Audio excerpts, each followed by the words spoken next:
In Henry VIII's accounts of the early 1530s, gifts appear for Anne Boleyn with increasing frequency.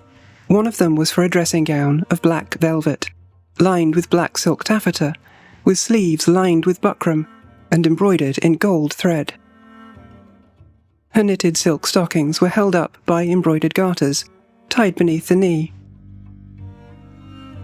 Her shoes were the fashionable square-toed shoes, which balanced the wide Henrician silhouette. These are sometimes known as bear's paw or cow mouth shoes.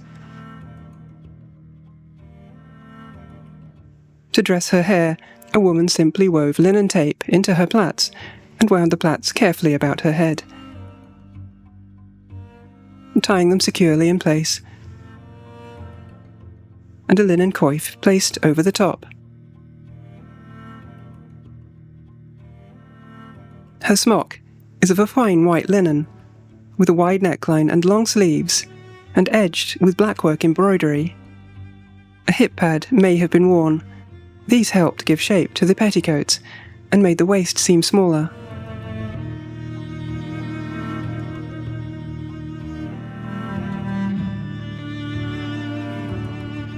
A heavy red wool petticoat, lined with linen, was supported by a simplified bodice from the shoulder, without adding bulk to the torso, but at the same time adding fullness to the skirts. It closed at the centre waist. Almost all petticoats were red wool, regardless of the status of the wearer, as the colour red was regarded as a warm and healthful colour. The kirtle was a petticoat with skirts and a stiffened body to help support the bust and define the figure. It fastened at the sides to maintain a continuous and unbroken neckline to display a band of jewels. The smock would be carefully lined up to the kirtle neck edge for best effect. Only the front of the kirtle petticoat could be seen under the gown, and this was usually covered by a decorative forepart, a type of apron which was tied or pinned to the kirtle beneath.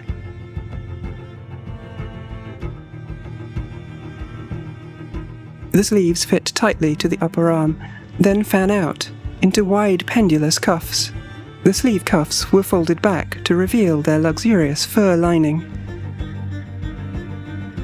The gown bodice fits closely to the bejewelled border of the kirtle, keeping a smooth outline. The gown is laced up at the front through hand-worked eyelets in a linen panel.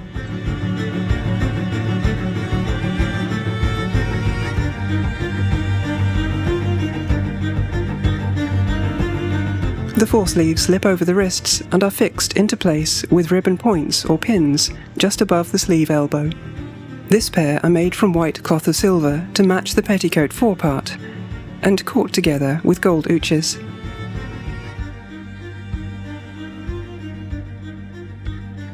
The front closure is then concealed beneath a stiffened placket of matching velvet. The placket is pinned into place with gold-headed straight pins down both sides. Anne Boleyn's most famous portrait, held by the National Portrait Gallery, of which there are many copies, is based on a lost original dated to 1533-36. It only shows her head and shoulders, so details such as the foresleeves and kirtle forepart are unknown. We do not see her girdle either, but elaborately jewelled girdles were amongst the most expensive items of jewellery. Initial jewellery, as well as ropes of pearls and long gold chains, were very fashionable. Anne wears a bee showing her pride in her Boleyn roots.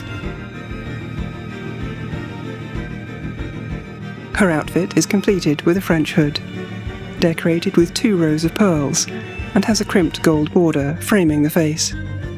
A black silk veil flows down the back.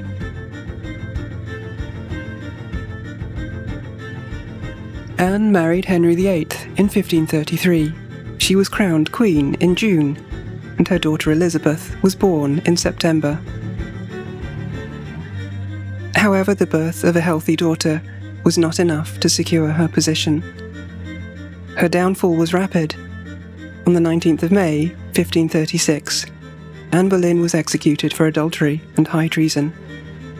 Accusations that most historians now believe were false.